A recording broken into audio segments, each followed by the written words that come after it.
Welcome to This Organized Life. If you're a mom, wife, or coffee lover seeking advice on how to reduce clutter and reclaim time, look no further than your host, Lori Palau, founder of Simply Be Organized and author of Hot Mess, a practical guide to getting organized. For a lot of people, clutter is their dirty little secret, but it doesn't have to be. Each week, we will share practical tips, chat with experts, and provide strategies on how to keep you organized. I hope that by sharing our stories, you feel a little less alone and more empowered to tackle the areas that are holding you back. So let's get started.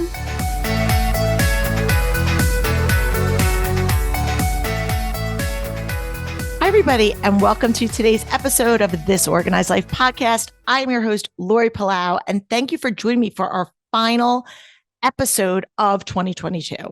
And if you tuned in last week, you know that we did our favorite episodes of the year. And this week, we are going to be talking about your favorite episodes. And this is our best of 2022 from your stats. That's from Apple and Spotify, Google Play, all of the data from you guys. We've compiled it and we have a list of our top 10 episodes. And so back with me today is my podcast producer and my right arm for this Organized Life podcast, Kimberly Herman. So welcome, Kimberly, back to the show. Hi, Lori. How are ya? I'm good. So again, you don't have to listen to these in order, but we definitely recommend you guys going back if you didn't listen after you listen to this and hear what our favorite episodes were and see how it compares with your favorite episodes. So we, if you didn't listen to last week, we put out 50 new episodes a year. So there's 52 weeks. We do 50 brand new episodes. And then our last 2 weeks are always our favorite and then your favorite. That's how we do it. So a lot of content, a lot to go through.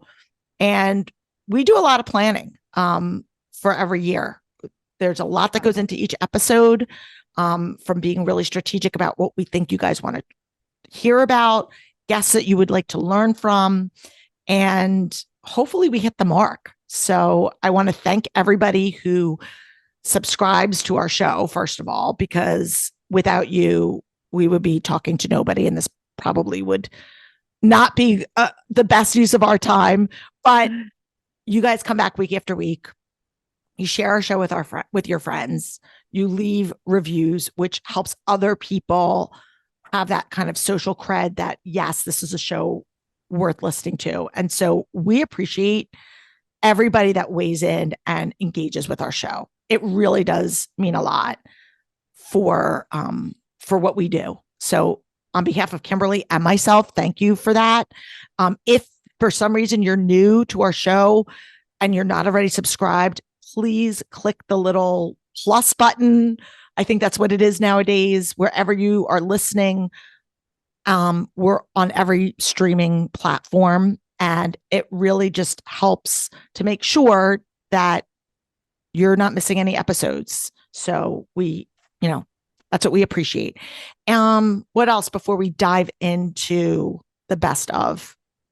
We're also on YouTube, so be sure to subscribe on YouTube. I think we've had a good year of growth, and our guests really help that to grow because we have such good guests on this particular show. So I think we've had really good guests this year. We have, and guys, we are going to be starting 2023 off like really strong again. So buckle up, people, because it's going to be great. I mean, we work really hard to bring you really great people who, whether they have a huge platform or not, it's not about that. It's about what are they delivering? What's their message? So Kimberly, we're going to go, and just for everybody's purposes, so we have our top 10 list. We're going to go starting at number 10, working our way up to the number 1. So you're going to have to listen to the whole episode for the big reveal. All right. But we're going to keep it clear and concise. So Kimberly, you can start us off. What was our 50 episodes of 2022, the 10th most popular episode? was Motherhood Simplified with Crystal Lockwood. Love this episode. Again, one of our surprising ones because she's just like kind of chill and go with the flow. And I just was like, wow, she really resonated with a lot of our listeners. And I think she was, if I'm remembering correctly, she had like littles at home. She's got like a tribe of kids. Yeah. And I think one of them recorded with her on like on her lap, or one was sleeping on a couch like behind her in the shot. And she was just, it's fine.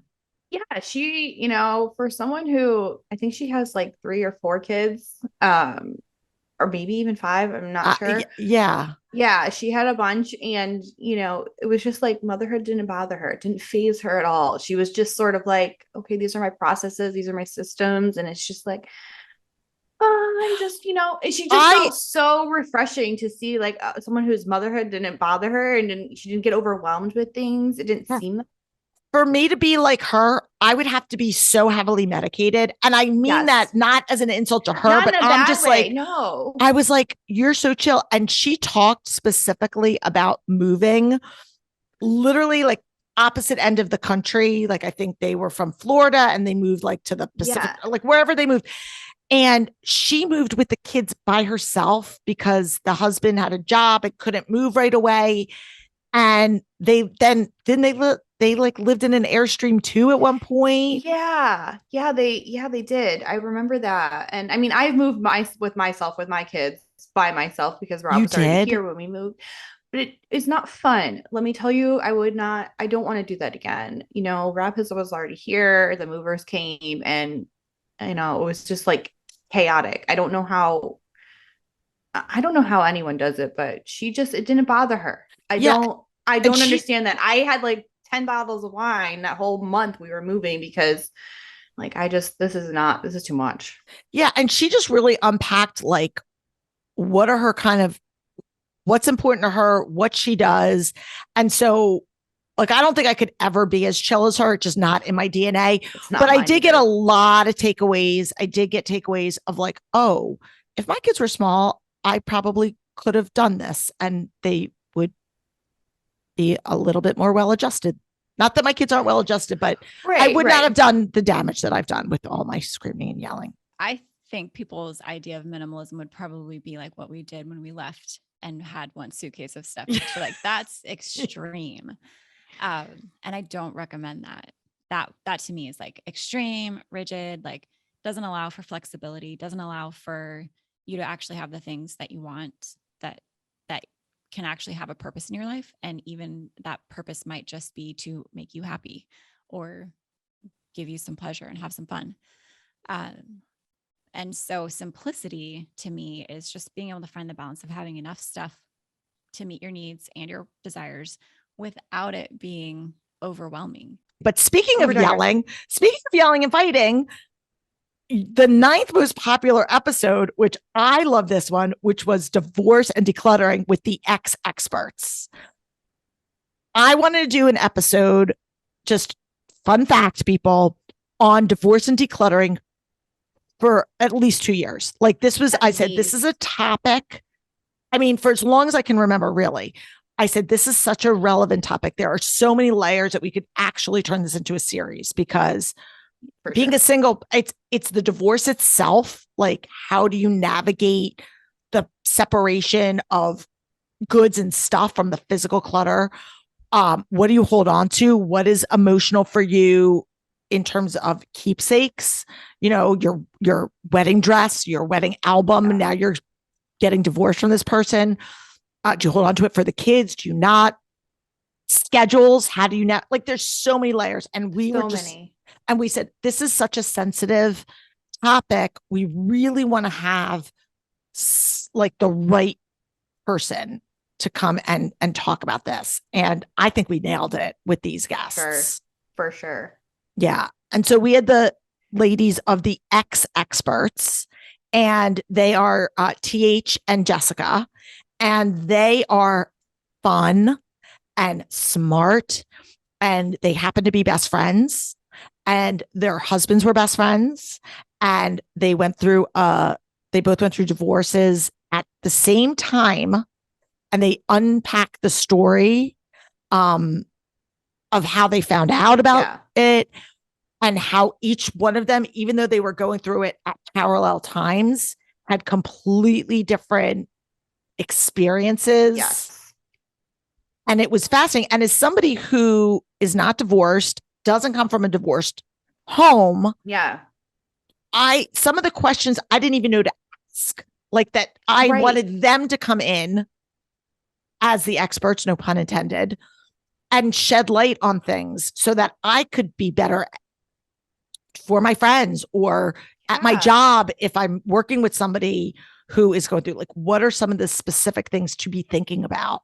Yeah. And I think, I don't know because I'm not divorced, but, there's just a lot of emotions that go through it. And they told very personal stories during this episode. And, just how they went about, getting rid of a sofa that, they had spent, I forget how much money they spent on it, but she just couldn't look at it anymore.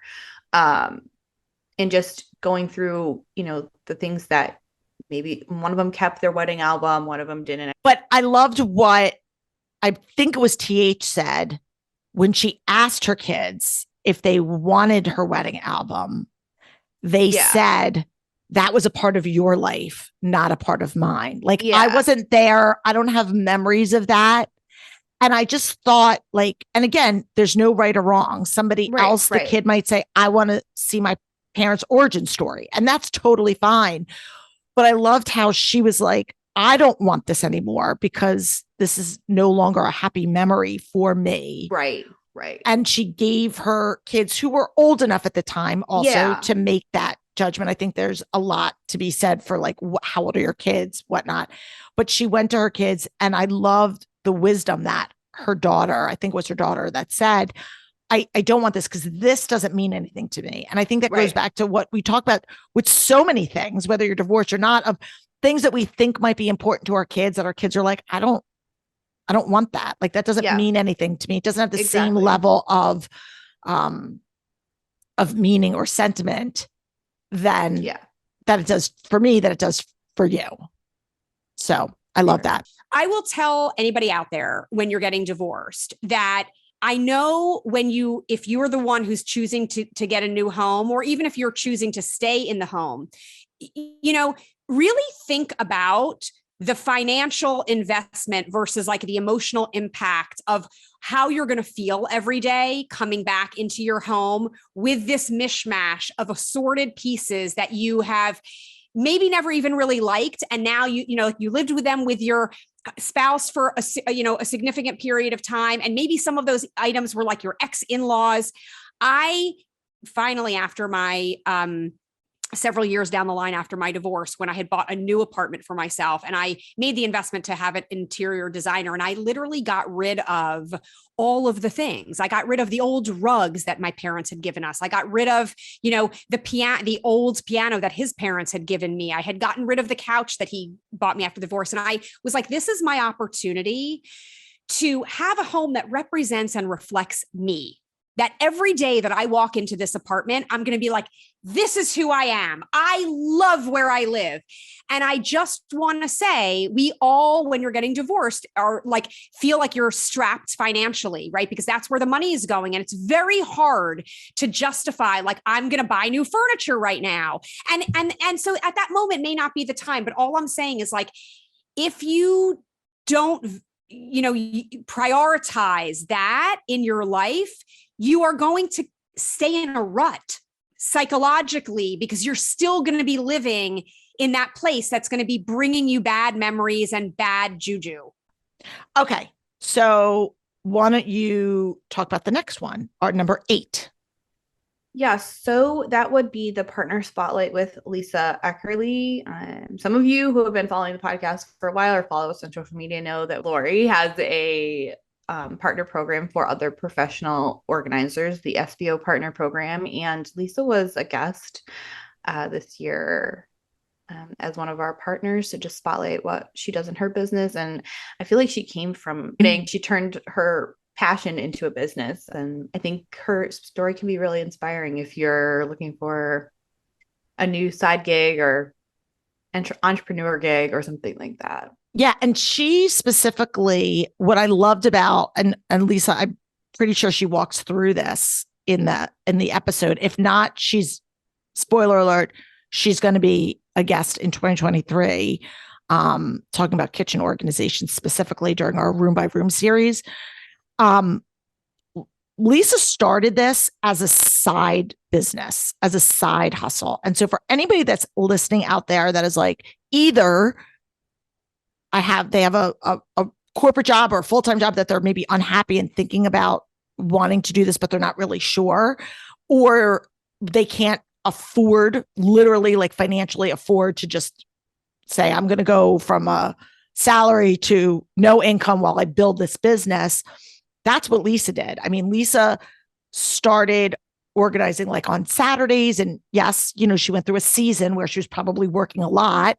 Yeah. But it allowed her to start to build her clientele, build that muscle, learn what it took to actually run an organizing business as opposed to just being an organized person, and got to a point where she was busy enough that she was able to leave her full-time job and make this her profession. Yeah. And Dave Ramsey talks about getting the boat close to the dock, right? So as opposed to making that leap from the boat to the dock, you do these little incremental steps. And so that's exactly what she did. So if you're like, I want to do this, or I'm thinking about doing this, you don't have to rip the Band-Aid off fast and do it all or nothing. You can breadcrumb it. And that's the beauty of this business. So yeah, and Lisa's super fun and relatable. And so She yeah, really that was is. yeah. And I was happy that you guys put her on the best of. So awesome. But I was a junior firefighter. The thing I learned about fire hoses is that you can't hold them by yourself. You always have to have a team behind you. And that team can help you know how much water to actually be spewing out of that hose. But my biggest advice is, especially for the moms with a family at home, organizing can't be a one-person job in the house. It just can't. So don't feel like you're the only one that can organize. Don't feel like everyone is against your organizing. Get them on your team, get them on board. That's a lot of part of my process. All right. Number 7 on our list was our spring organizing checklist episode, which I have to say, folks, notoriously, you guys love a checklist. We love a checklist here, which is why if you go to our resources page, we have a ton of free. They're all free, people. Yeah. Download as many as you want, as many times as you want. But we do, we know that there's certain times of the year specifically where, sometimes you don't want to have to think about it. You want to just be like, give me a list, tell me what to do, and I'll just do it. Right. And so we have a spring organizing checklist with some very common recurring tasks that many of us have to do year after year, season after season. And so we did an episode talking about it. Yeah. Kind of nuts and bolts-ish. Yeah, nuts and People bolts. love them. People love them. Yeah. So if you're listening, hopefully in real time, hopefully you downloaded our holiday gift tracker, because guys, if one more person tells me I'm so disorganized during the holidays, and I get it, I was too before I started. I created this, like, this is what I use, people. Like, this is what I use in my house to keep track of everybody I buy for. Was it purchased? Did it come in? If I ordered it, like I ordered, is it on back order? Because who can keep up with things? So again, really, really checklist, all of our checklist episodes. Number 6, goal setting for 2022. I mean, I think this is pretty self-explanatory. People are ready for 2020, either getting ready for 2023. I think some of the same things can still apply. So if you haven't listened to the episode, you can go back and listen to it. But I think everybody's interested in goal setting and making sure that, their goals are aligned with what they're trying to accomplish for the year. your goals don't always work out, but you've got to put effort forth to make them happen. They don't just happen to people. You have to make them happen. Well, and I think that's the thing that, if I remember, because it's been almost a year since I've listened to that episode. We talk about, because I talk about this in our business, is like putting the goal is great. That's like the end destination.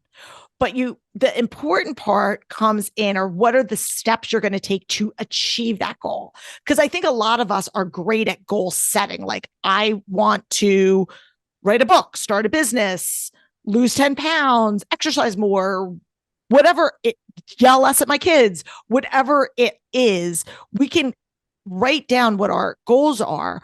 But what a lot of people who kind of fall off the wagon, so to speak, is we don't think about what are the behavior changes? What do we have to do to achieve that goal? What are the things? So, if we want to yell less at our kids, maybe we need to get up 15 minutes before them so that we have some like quiet time. Maybe we need to not jam our calendars with so many things, like whatever it is, right? If you're trying to lose weight, maybe don't have the junk food in your house if you can avoid it, or, go up to bed and watch TV instead of watching TV on the couch when the kitchen's 10 feet away. Right. That's exactly. Me, so, that's really the difference. Is it's really about, and for people that are listening now in real time, as you're thinking and planning for your resolutions, goals, whatever you want to call them for 2023. Again, the goal is great, but what's really the most important is the steps that you're going to take to help you achieve them. Yeah, absolutely.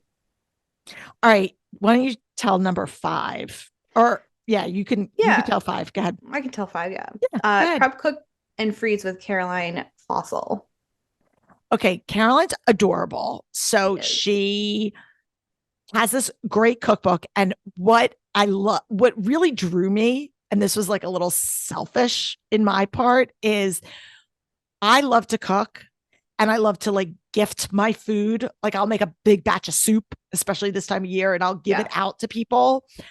I am so bad at freezing. Like, me too. Batching and freezing. I want to be good at it. I do. Like, I really want to be good at it. And I'm just not. Me either. So, me either. Anyway, when I was approached to have Caroline on the show, I was like, yes, I think that she's going to be great for our listeners, because she's got some really, really great tips, and actually talks about even the products that she uses to store her food and to freezer store her food. And I was really hoping that like it would rub off on me. Nope. I listened to the episode 3 times. It's not her. It's not her. It's me. No, it's just my personality. She recommended like these silicone stasher bags, which are like glass, but for your freezer. And which is great. I think it's great for anybody who freezes a lot. And I was like, oh, I'll buy some of those. I didn't, because they would just sit in a drawer. I would never use them. I don't freeze anything. Right. I'm just bad at it. I don't think about it. I know it's horrible, because I try not to waste food. I try not to, right? I really will try to like give it away if I know I have an excess, or try to cook. And for us, now that we're empty nesters and we don't have a lot of people, like cooking for 2 people is so hard. It's really hard. And then you throw Josh being a vegan into the mix, like crazy. So, So anyway, but she's adorable. I love her cookbook. I actually have it, and it's filled with a lot of great recipes. So it is. It is not somebody who is going to be great at the freezing. Her meal prep is awesome, and her recipes are great. So definitely check out her book. So, and it is Prep, Cook, Freeze with Caroline Fossil.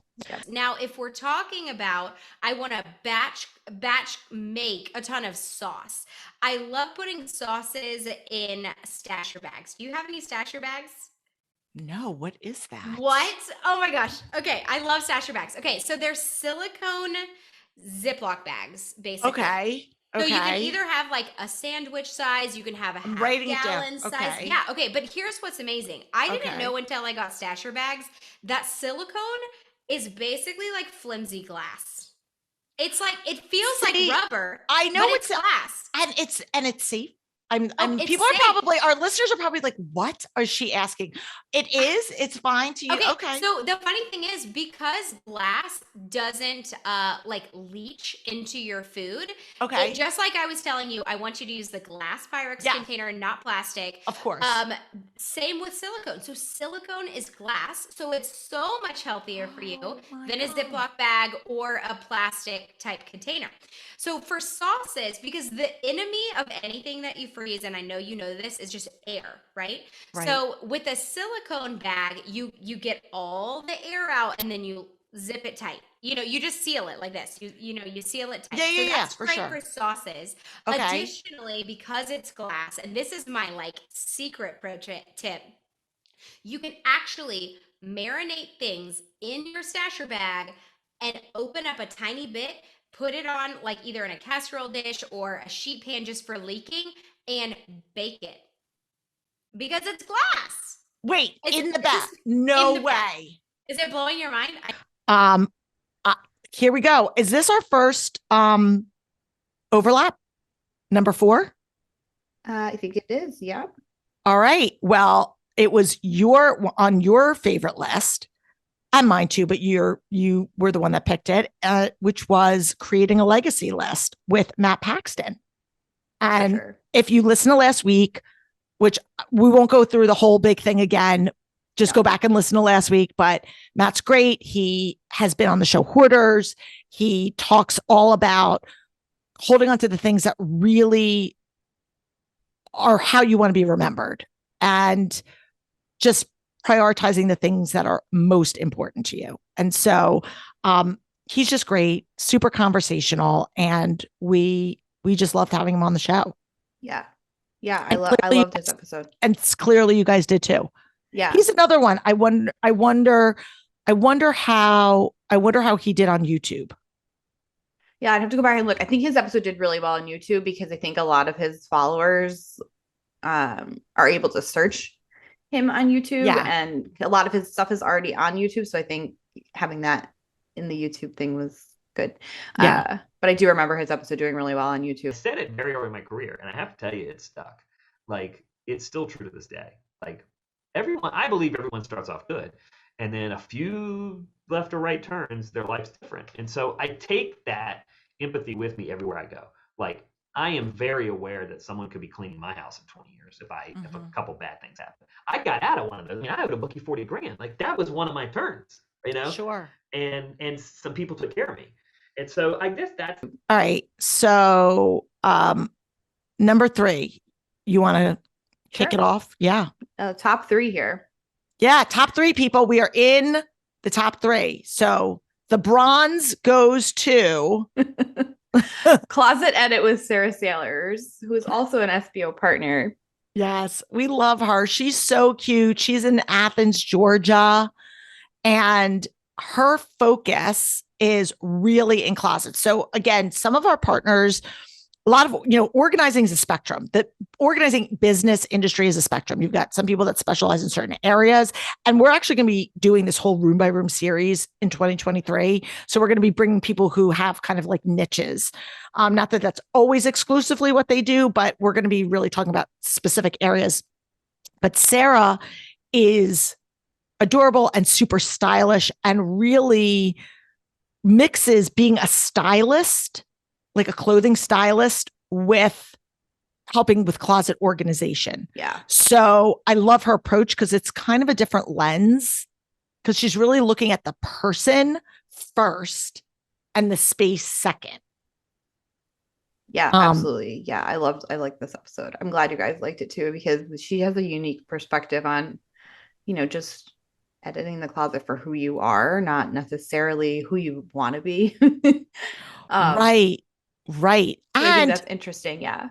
Yes. And she does it for like women, and I guess she does men too, but probably predominantly women in all seasons of life. Like, she's a young mom, and she's also super stylish. So even if you're like, I'm in active wear 90% of the time, like, that's fine. But let's talk about where you are and like kind of what your she calls it like your personal brand is. Yeah.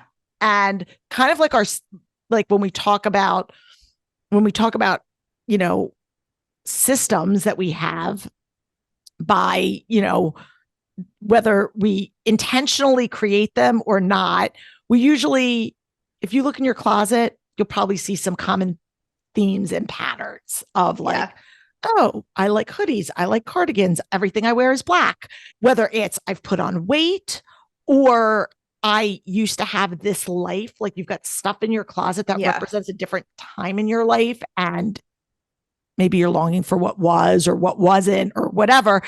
People oftentimes underestimate the emotional toll that our clothing has, because it's part of our kind of identity to a degree. Like, I just this year donated the dress that I had my wedding shower in. Like, just this year. We've been married for 15 years. Oh my gosh. It's been just because it was just like an emotional thing. And I'm not an emotional person about a lot of things, but for whatever reason, I just kept it in my closet, in the back of the closet. I don't know why. And then I'm like, so what prompted you? Like, what changed to make you? I was going through the closet and I was just like, you know, I'm never going to wear this again. Why am I holding on to it? You know, it's not even in style anymore, but someone might like it, you know, for, you know, a one-off or whatever. So I just said, you know, I don't need to hang on to this. I have the pictures. I have the memories in my head. I don't really need to keep this anymore. And just doing a closet edit. Yeah. I would like to think that this Organized Life podcast played some sort of subconscious role in that. After Definitely listening did. to all of these. Yes, it definitely over and over for the last 2 years, basically. You know, I'm just like, oh, I don't really need to keep this anymore. It's okay if I, you know, pass this on to the next person. And not the kids will do that too now. They're like, oh, well, this isn't really like, I don't like this. Oh, okay. Right. Oh, okay. And with put it kids, in the bin. And with kids, I noticed this, and you have 3 girls and I have 2 girls. And when they were babies, everything I kind of passed. And my kids were the same season. So they were similar sizes. So I was able to pass it on.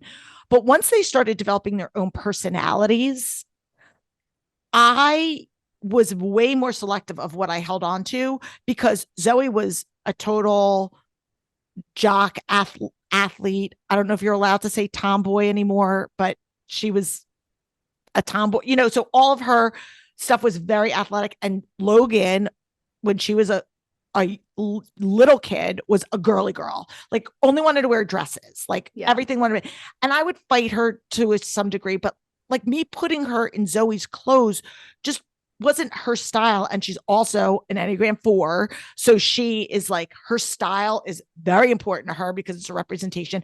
So I wasn't I stopped holding on to things that she wasn't going to wear, you know? And I was like, you know, I would allow, when Zoe was purging her closet, I would legit have Logan go in there and say, pick what you want out of this, and what else you didn't, whatever she didn't, went.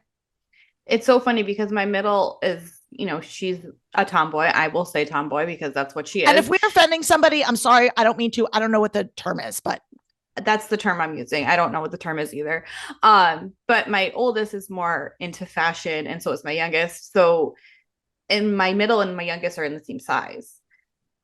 So I try to, I'm like, okay, let's go through Mallory's closet. She's my oldest. And if Amelia doesn't want it, then it goes to Natalie. And, you know, that's how we do things. And I always joke with Rob, I'm like, we just need a central closet for all their clothes. And he laughs at me, but really that makes a lot of sense. I really want a central closet for all their clothes. You know what they say, hindsight is 2020. But in the moment, it was just such a soul crushing injury. You know, my life wasn't over. And I know that now. My life wasn't over. Life would go on. I would be okay. I would go on to accomplish these great things. I mean, now I look back and I'm like, gymnastics really was, I mean, it was fun. It was a hobby. It could have been something greater, but what it gave me was incredible. And now my greatest accomplishment is my daughter, and being able to be her mom. Like, that is the greatest thing in my life. So the silver award goes to, and this surprised me, only because, not because it wasn't a good episode, because it was, and she was a great guest, but this just goes to show she's not like a big name person. Yeah. And it was a really popular episode. And it was Creating Systems with Brittany Dixon. And it was episode 267. Again, we will link to all of these guys so you don't have to worry about it. So if you haven't listened to them, I encourage you to go back, because obviously these are the ones that people have cherry picked. Like the data shows. So they're worth, if you're trying to figure out like, oh, where should I start with over 300 episodes? Start with these 10, because, clearly other people found that they were super popular. So Brittany was great. I mean, she just talked about kind of in that productivity lane also, and how, systems, which are really just another word for habits when you think about it. And I talked about this on our retreat with our partners, when people are like, whether it's systems at home, systems in my business, a system is just a fancy word for a habit. What is the workflow? And we either have them as Greg McEwen says, and he's somebody that I would love to. So if you're listening or anybody knows, I would love Greg McEwen to be on our show. He wrote Essentialism and the book Effortless. And he says, we either have systems by design or by default. And that's the truth. When people are like, I don't have a system, you do. It might just be broken or not working effectively. If your morning be a total hot mess system, but right. If your morning routine is my kids are, waking up, throwing clothes on, we're screaming to get out the door, like, and that's what you do. That is your system. So we all have them. It's just how effective are they? And so she talked specifically, and it was really, I think, geared predominantly for small business people. Yeah, I would say, but she's also a mom. And so I think a lot of the stuff that she talked about, you could implement apply. a lot of she's talked about, you do the same things every single day. So why not have a system for it? Why not put it on your calendar? And talking about, the time it takes you to take your kids to school, maybe 15 minutes. But if you don't have that buffer in your calendar, you're like, oh, I have those 15 minutes, but you really don't have those 15 minutes. So I think it was really interesting, especially as a mom. I'm always looking for ways to improve my life and my systems at home. And pro tip, if you don't have Alexa, you need to get Alexa, because it really helps them be the manager of the time and not you so much. So I always say, Alexa, it's time to get the kids ready. They need to get in the car. So wait, have it as a reminder. Wait a second. You need to unpack that for me, because are you a millennial mom? Are you considered a millennial mom? Yeah. Okay. So I tell the old lady, I mean, we have Google Home just because Josh does work with Google. So we're like Google people, which is the same thing.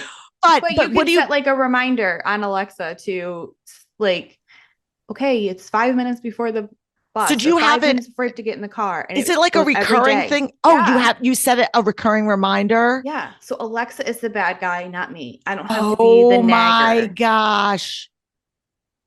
People. Like, come on. That it's is Christmas, blame it on get Alexa. an Alexa. Yeah, and like I have them all through the house. My husband thought it was insane when I bought 4 like little ones to go with it, but we have all the little we have like the mini Google Home, Alexa, whatever. But I didn't realize I mean we use it all the time for our grocery list, to play music. I use it to set timers, like if I've got stuff in the oven, like or whatever, like set a timer for 10 minutes. But I've never done a recurring. Yeah. So I'm so going to do this. I do that even for like their laundry, like set a record, like they have laundry days. So they do their laundry on certain days. So I even have them set like Alexa, remind them that it's Tuesday and they need to bring down their laundry, so that I don't have to be the bad guy. I just kind of take that off my plate. I don't have to do that. Oh my gosh. People. That's it. Get an Alexa, Google Home, whatever, and delegate that. A very holistic kind of view. Like I feel like you have to have that kind of 30,000 foot view of what you want this life to be able to really structure and figure out what you want to do and what kind of habits you need to build to get there.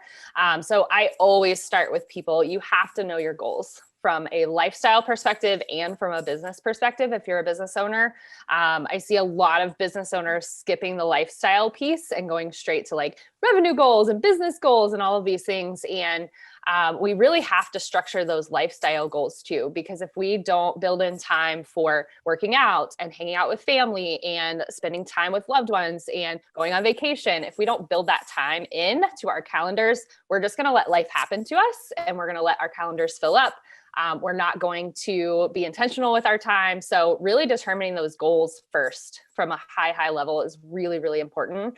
But then equally important, if not more, is tying those actual systems and daily routines and things into your day so that you can actually hit those goals. So I always start high level and then we start creating those systems to attach those activities to get to those goals for sure.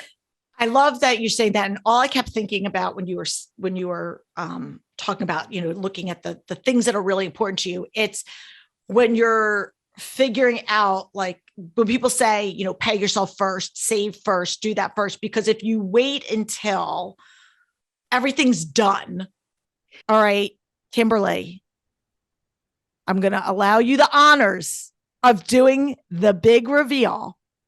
Drum roll, please. Our most downloaded episode.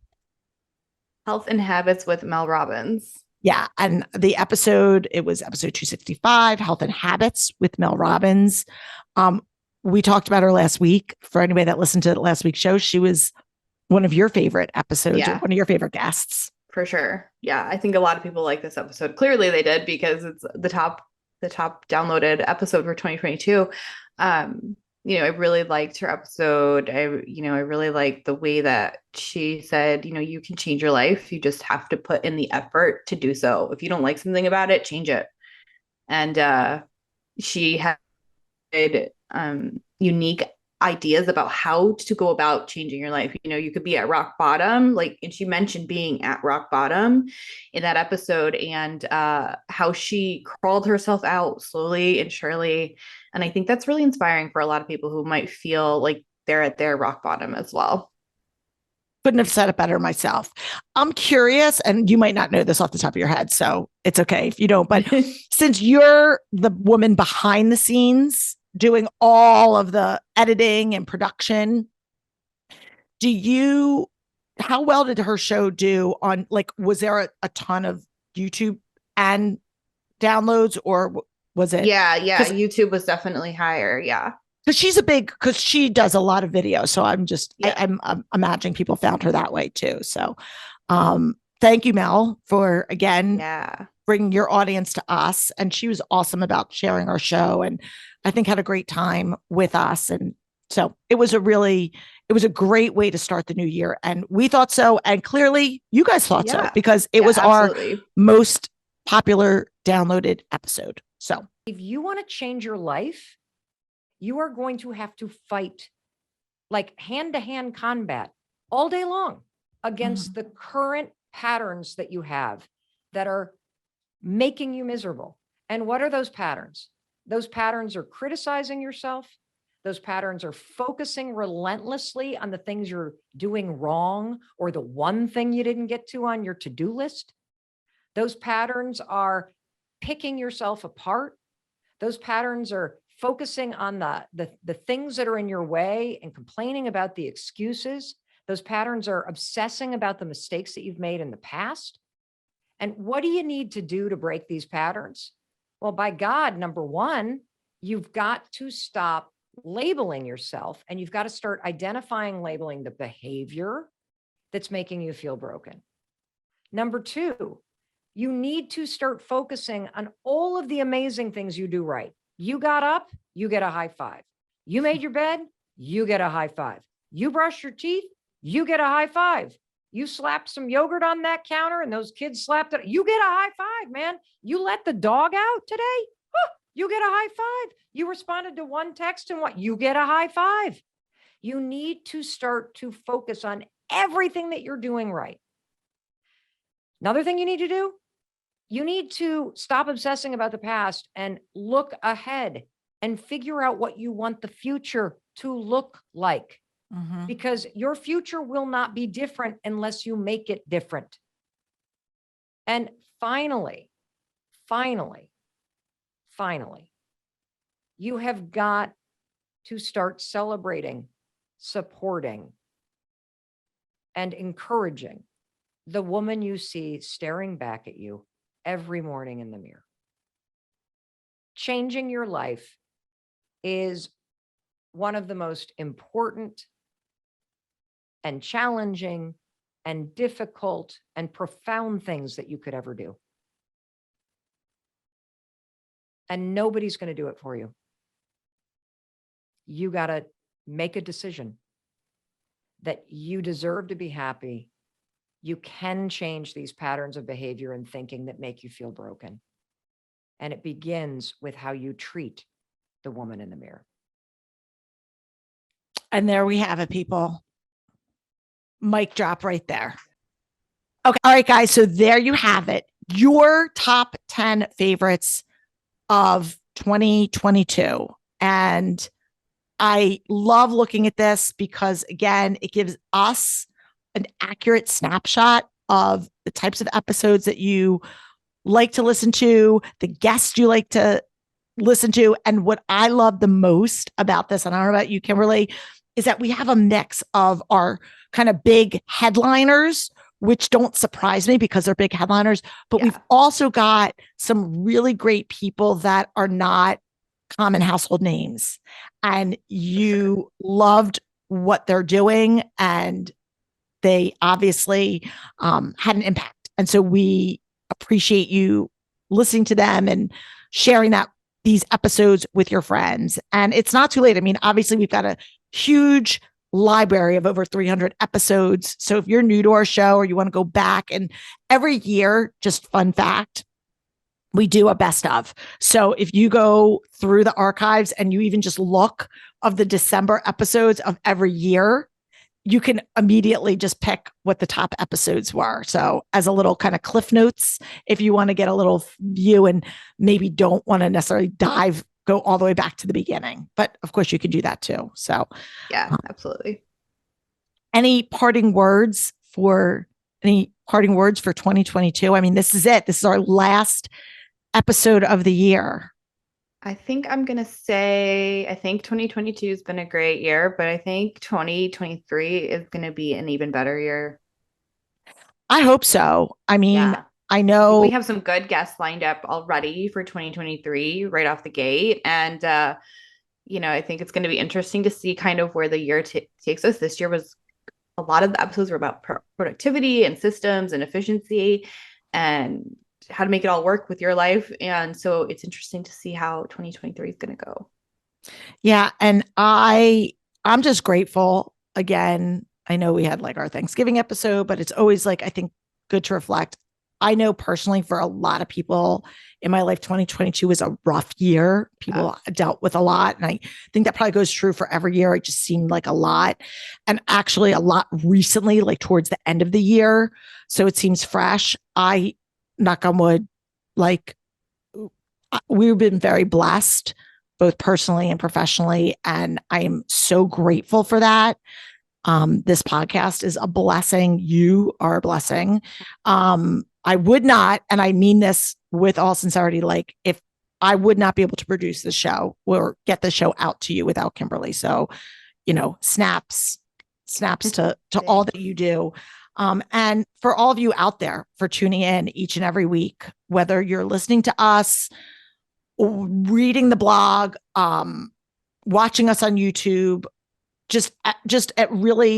it matters. And every time you click that subscribe button, it helps us because it allows more people to see our show and have it rank in top podcast lists so that more people find it. Just the visibility of our show becomes more accessible to people. So we appreciate that. Continue to do that. It's a way for us to be able to continue to give you guys free content each and every week. So thank you so much. And I hope you stay with us. We have some, like you said, we've got a killer first episode. It's an amazing guest. I'm not going to reveal it. You're going to have to tune in, but I'm really, really psyched for it. And just looking at what we have on the pike, we're going to start off really strong, and we're going to be helping people with the setting some like tactical execution of rooms. Like, how do you approach this? What are some things to do to really roll up your sleeves and get to the nuts and bolts of organizing? So lots of good stuff. Thank you again. Thanks all of you. Until next week, I'm Lori Palau, or until next year, I'm Lori Palau. Peace out. Thanks for tuning in. If you like this episode, please spread the love and share it with your friends. And if this is your first time joining us, make sure to click the subscribe button wherever you are listening so you never miss an episode. And while you're there, please leave us a review so other people know that our show is worth the listen. You can also find us on YouTube and Instagram at This Organized Life Podcast. And if you'd like to connect with us, you can head on over to our website at simply the letter B like boy organized.com, which is filled with tons of resources, including free downloads, checklists, links to our amazing organizing partners, and all of our digital offerings. I'll see you next week for another episode of This Organized Life.